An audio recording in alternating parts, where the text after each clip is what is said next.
Alright, I'm gonna be real with you guys. This is actually the second time I'm recording this video. First one I recorded, I have a script, I have all these things that I want to talk about, like the general idea, and then it started getting more specific and more specific and more technical and all that. And then I started getting anxiety on like, oh, what if they talk about this? Or what if they question this? Or what if they, say that I'm lacking in this, or there's too much of that? And that was exactly what I was trying to avoid in the series. I'm trying to make it as simple as possible. I'm trying to make it fun. I'm trying to make it so that you guys get what you need. And I also want to show you guys that it doesn't have to be complicated. It's not always about the macronutrients and the grams and the basal metabolic rate and the kilocalories and all that stuff. You don't need to know all of these things in order to be healthy, in order to be the best version of yourself. So I deleted all that previous footage and I'm just gonna talk to you guys. I'm just gonna talk to the camera without looking at the script. Well, I'll look at it once in a while to get some key points that I might miss. But let's talk about my macronutrients and my exercise routine that I'll be following during this phase that I'm calling the recomposition phase. But before we get started, please do consider subscribing to the channel. It really does help a lot. About 80% of you guys aren't subscribed to the channel yet, so that can mean that there's a lot of you guys that come back to my channel and watch my stuff, or there's a lot of new people out there. Hi, how you doing? My goal is to reach 1,000 subscribers so that I can enroll in the YouTube partner program and hopefully get paid for doing something that I love, which is making videos like this. At 500 subscribers, I will be eating the Little Nitro, the hottest gummy bear in the world, 9 million Scovilles, about 900 times hotter than a jalapeno. So if you guys want to see me cry like a little baby over a gummy bear, if you guys are new here or if you haven't yet, please do consider subscribing to the channel. It really does help a lot. Please and thank you. Alright, so where do we begin? I was going to show you guys my personal computations on like how many grams of protein, how many grams of carbs, my basal metabolic rate, and how I got my lose weight calories and all that. I understand though that there is an importance to that, especially in my profession of nutrition and dietetics, but in real life situations, when you sit down at a restaurant, when you're cooking at home, when you're eating with friends and family, you're not looking at the numbers, you're looking at food. So I want to advocate a healthy relationship with food. Get rid of the stigma that food is a bad thing when you're trying to look good, feel good, be healthy, all that stuff. Food is very important when you want to be healthy. Food is very important in all of our lives. You'd die if you didn't have food.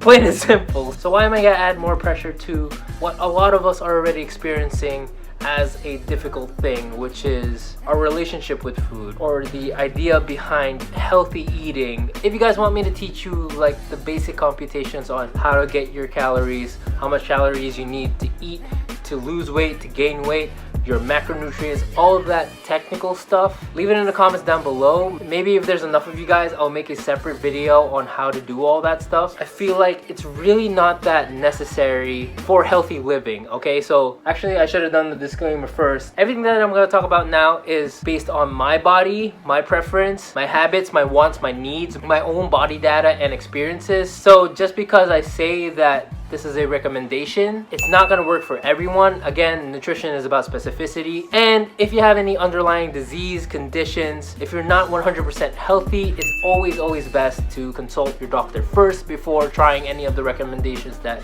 I'll be giving out today. Again, I'm not going to go into the specific numbers. I'm just going to go into the specific techniques and ideas that I've been following for the past few months that have helped me. Micronutrients are vitamins and minerals, and macronutrients are the 3 main nutrients that we need to function, to repair, to build, to restore, to move, to breathe, to survive, to actually live. We need all 3 nutrients. Yes, in a healthy individual, you need all 3, which is carbohydrates, proteins, and fats. And up until recently, it was only this year that I used this specific method. But for the previous years, I did always rely on calorie counting and using the app MyFitnessPal. So when we talk about calorie counting, you specifically calculate the amount of calories you need in a day to lose weight, to gain weight, to maintain weight, alongside the percentages or the grams of carbohydrates, proteins, and fats that are equivalent to that amount of calories that you're allowed in a day. So it's very specific. We use it in the field of nutrition and dietetics, of course. There are other reasons that people use these specific tools and calculations to get these specific macronutrients and calories, either in a clinical setting or in a professional setting, such as bodybuilders, powerlifters, athletes. That is necessary to performance, to treatment, to diagnosis, all of these things that you need calories calorie counting or specifically calculating the macronutrients. But in my specific reason right now, I'm not really an athlete. Like, I'm not a professional athlete. I don't have any predisposing diseases or underlying conditions that I need to calorie count. I've only ever used calorie counting for dieting and losing weight. And again, from personal experience, not exactly the easiest thing to do, and it's not exactly necessary to a degree, even when partnered with an app such as MyFitnessPal. If you guys aren't familiar with the app MyFitnessPal, it's basically an online database of food where you can input any food that you've eaten, either commercial or homemade, and it will give you the exact calories, the amount of macronutrients and micronutrients that specific food has per serving. People often use it during dieting so that they know that they're eating enough to either lose weight or to gain weight or to maintain weight, whatever their goal is. Now, this video isn't supposed to be a hit piece on MyFitnessPal or any other app that does the same thing. There's a lot of apps out there. Quite frankly, it's not the best way for someone to reach their fitness goals or health goals in general. I was once that guy who brought his own food scales to different restaurants and different houses that I used to go to and had to measure each and every food that was being served before I was able to eat it, so that I knew that I wasn't going over the specific amount of calories that I allowed myself for that meal. Just thinking about that frustrates me already, because knowing what I know now, I've kind of wasted so much time like nitpicking at specific foods, avoiding specific foods, saying that, oh, I'm not allowed to have that, that's not gonna fit my macros, that's not gonna be healthy for me. It ruined my relationship with food. What sucks is that I recommended this to a lot of my close friends, to a lot of people who came up to me that saw results, and I attributed it to calorie counting and MyFitnessPal. I thought that it was just that simple, that all I had to do for the rest of my life was bring out my food scale and weigh all the food that I was gonna eat, and then later on input it into my app to see if I either went over or under my calories. Plain and simple, it was a pain in the ass, guys. Granted, I understand that there are some people who function that way. My sister Angelica finds pleasure in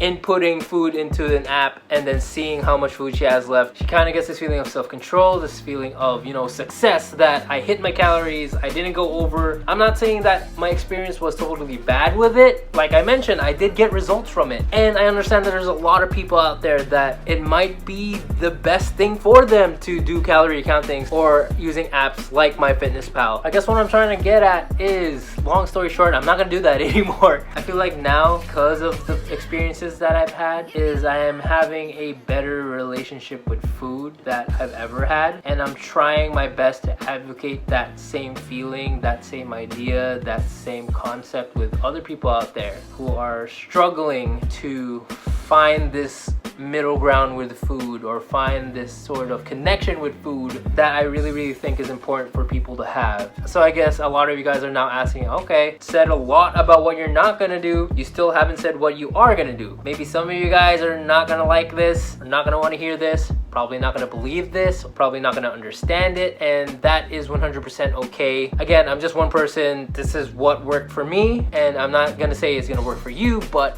it just might. And I really believe in this idea and method. So all I've been using is this, my hand, to measure out the food that I'm going to eat. I'm already sure that a lot of questions are entering your mind, but let me explain, internet. For starters, the hand, unlike the weighing scale that I talked about, is more accessible, is more portable, it's always with you, and it's specific to yourself. Maybe one of the questions that you guys are entering is, Albie, hands are different for everyone. So if I were to measure with a big hand, that would give me a bigger portion of food, hence bigger calories, which will probably lead to weight gain because I'm eating more. Or it could also work the other way, where you see someone who has smaller hands than you and you say, of course it's gonna work for them. They have smaller hands, which means smaller portion sizes, which means less calories, which means they will lose weight. Again, nutrition is about specificity. This hand is specifically mine, which means it's made for my body, which means theoretically, whatever portion that this hand measures, whether it be carbohydrates, proteins, and fats, which I'll get to in a bit, I promise, it measures up to what my body specifically needs because it's specifically measured with my own hand. Bigger people will have bigger hands, which means they have more muscle mass, which means they have more real estate, more body mass, which means they need to eat more compared to someone with smaller hands who actually needs less. I hope you guys are understanding where my train of thought is going. There's actually a measurement for vegetables, but personally, I do not recommend measuring out vegetables, although they have their own calories and their own macronutrients and such. On average, a lot of us do not get enough vegetables in a day anyway, so why am I going to put a restriction or a measurement on something that we should be eating a lot of in variety, right? So when it comes to fruits and vegetables, especially for vegetables, eat as much as you can, eat as much as you want, except for starchy vegetables such as tubers, potatoes, yams, taro, sweet potatoes, that kind of stuff. They are higher on the carbohydrate and calorie side, so just keep that in mind. And for fruits, because it is higher in calories because of the sugar amount, fruits do have natural sugars in it, which is fructose. So I would recommend in healthy individuals that maybe one fruit per meal alongside your green and leafy vegetables, or maybe even fruit as a snack. But again, if you have an underlying condition, especially in diabetes, you might want to consult your doctor first to check what your recommended fruit serving is and your overall macronutrient intake in general. I guess to oversimplify things, the carbohydrates is your rice, your bread, your pasta, your starchy vegetables. Your thumb is your healthy fats such as your nuts, your vegetable oils, your almonds. And your palm is the measure of your protein, which is your chicken, beef, pork, and fish. If you can't help but being very specific, the palm is equivalent to 1 to 2 ounces of meat. Your thumb is equivalent to 15 grams or 1 tablespoon when it's a liquid. And your cupped hand is equivalent to half a cup of rice or 125 grams. So the next question that's probably coming into your mind is, all right, Albie, that's great. We know how to measure food. We know how to measure our macronutrients. I guess I'll have 100 cups of rice now because you didn't tell me how much rice I can have in a day. And I can calculate that. I can tell you exactly how much calories slash macronutrients slash carbohydrates slash protein fats that you need in a day. But I'm not going to, because again, it's going to overcomplicate things more than it needs to be. So all I can say is you're kind of gonna have to guess. Yes, I know that makes me sound very unprofessional and it sounds like that I don't know what I'm doing, but hear me out. So first I started off with this picture. This is called the healthy plate. In the Philippines, we have what we call the Pinggang Pinoy. It's essentially the same thing, plain and simple. It's a guide that teaches you how to divide up your plate so that you get the different types of food that you need in one sitting to get the proper amount of macronutrients and micronutrients. So as you can see, half of the plate is fruits and vegetables. Personally, what I like to think is half the plate is vegetables, and then you have a serving of fruit on the side. Then you have 1/4 of your plate for the carbohydrates, and then 1/4 of your plate for the protein. But again, the problem with this picture is, number one, it's based on the average of people. So it's great for everyone down the middle, but it's not necessarily best for people who are bigger or people who are smaller, which again is where this comes in, your handy dandy hand. So by following this picture and then following the measurements that you have in your hand, you know that you're getting the right amount of portions needed for your body. The next step that comes with that is your goal. Do you want to maintain weight? Do you want to lose weight? Do you want to gain weight? Of course, if you want to lose weight, you eat less. If you want to gain weight, you eat more. If you want to maintain your weight, you stay right down the middle. This is where it kind of got tricky because it was a lot of overestimations and underestimations. For a lot of people, if you just follow the Pinggang Pinoy, or if you follow the simple step of 1 serving of carbohydrates, proteins, and fat, and vegetables 3 times a day, for some people, such as myself, this wasn't the average amount of food that they were eating. They were eating a surplus of 3,000, 4,000, 5,000 calories, and they lose weight right away because it is a smaller serving. Whether it be any type of diet where you're just reducing any specific food, you will lose weight because you are reducing the amount of calories that you're eating on average. One thing that you need to look out for with that is if you're losing a healthy amount of weight in a healthy amount of time. So the healthy amount of weight that a person should lose within 1 week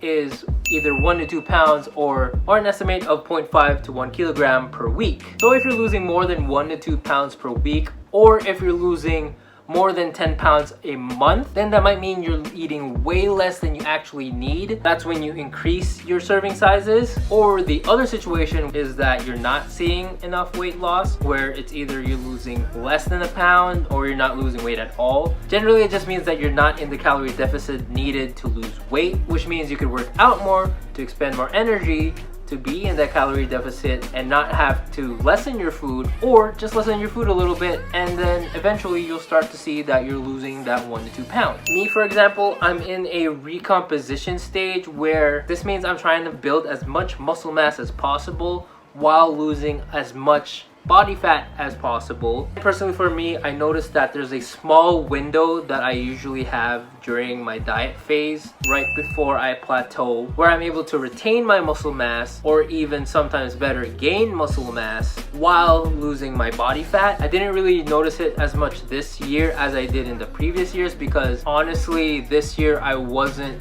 trying it. I mentioned it in the beginning. I wasn't really trying it and looking out for the signs that I usually get when I am going through a recomposition. Personally, for me, I know that it's possible, and this is going to be my goal for the first 2 to 3 months, maybe less if I hit the plateau earlier. So the way that I started measuring out my serving sizes was I started out with the most amount of food possible. So again, as a Filipino, or as an Asian in general, you know that we have to have that rice. It's a staple in every meal. I started off with 1.5 cups of rice, and then for my protein, I didn't really measure it out as much with my hand. I just made sure that 1/4 of my plate had enough protein in it, whether it be my mom's cooking, whatever they had at a restaurant. It didn't really matter if it was KFC or Kenny Rogers Roasters that had grilled chicken or fried chicken. As long as I knew that I had the right amount of protein on my plate, I knew that I'd be good. And then as much vegetables as I possibly could. And then I had a serving of fruits on the side, just for the meal or as my dessert or as a snack. No restrictions really. I just tried to get as much nutrients in my body as possible. And just from that, from previously having half a plate of rice,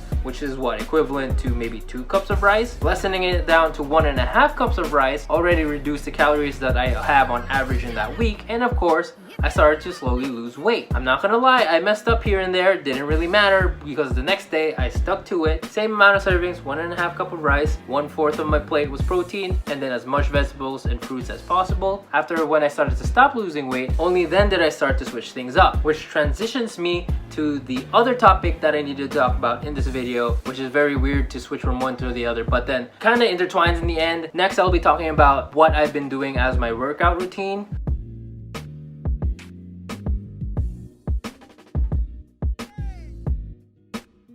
So I guess in relation to that, my homework for you guys would be trying to implement either the hand portion sizes or the healthy plate / the pinggang Pinoy in your own meals every day. Again, for both, just try and ease into it. For the healthy plate / the hand portions, maybe try it for 1 meal a day. Like I said in the first video, guys, it's always about making that first step, whether it be big or small. If you can follow the hand portion / the healthy plate, good on you, keep it going. But if you mess up here and there, if you feel overwhelmed or if you feel pressured, don't sweat it. It's okay, it's just the beginning. We're trying to develop healthy habits here, so you're not gonna get it off the bat. It is gonna take consistency though, so whether it be once a day or once a week, if you can try and make it consistent as possible. As long as you're consistent and as long as you do your first step, big or small, I know that's gonna be a good enough start for you guys to be moving towards a better version of yourself. All right, that's it for this video. Again, leave a comment down below on what you guys think I should talk about. I see a lot of bullet points here that I want to still talk about, which is pretty exciting because it means that there's a lot more videos coming. So follow me on Instagram at @albperalta. I'm a bit more personal there. I post stories almost every day, and I post when I have a new video out here on YouTube, so that's one way to get notified, other than of course subscribing to the channel. Again guys, it really does help a lot. Leave a like on this video if you like it, that's what the like button's for, and check out my other videos on this channel while waiting for the next video to come out. I have a lot more sneaker reviews, challenge vlogs, personal vlogs,